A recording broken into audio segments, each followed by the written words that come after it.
Olha, é uma carta de todos os seus amigos de Nova York. Quer que a mamãe leia para você? Cada um fez um desenho. Ó, aqui tem os desenhos de cada um da sua turma. Não, Primeiro a carta? Deixa a mamãe ler para você. Vou ler, tá? Presta atenção. Dear Bibi, we miss you. We love you. How are you doing in Mexico? Are you having fun at your school? Are you going to come back to visit us one day? We really miss playing with you. E aí cada um escreveu o seu nome aqui, ó. Tá vendo?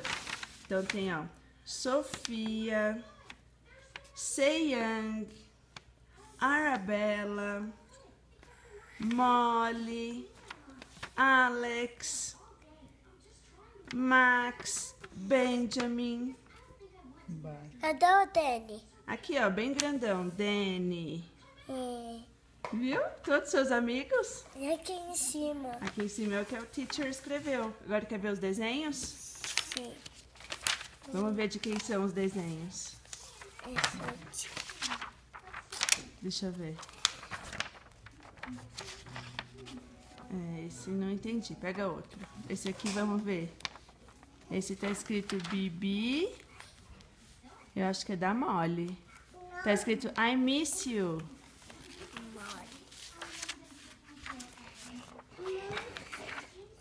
Toda a família.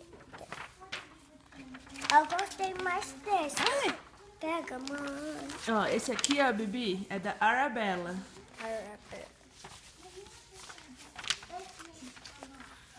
Did you like it? Esse aqui. Dele. Cara. Dele. É. Mãe, pega, está caindo. Ó, esse aqui tá escrito assim, ó. Não, mãe. Quando cai, você não pode falar. Pega todos. Ai.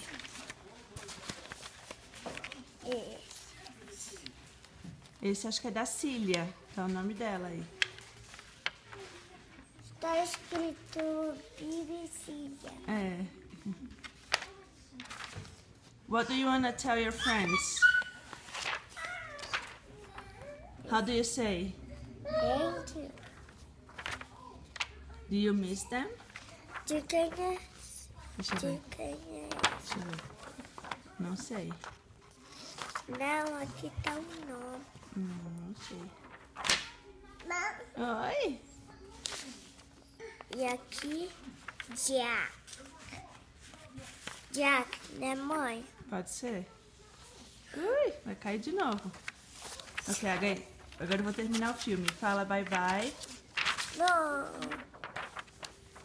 Eu vou mandar para os seus amigos, tá? Esse filme. Diga bye bye. Thank you very much. Diga. Bye. Do you miss them? You wanna go there and play with them? Yes. Yes. Manda um beijo.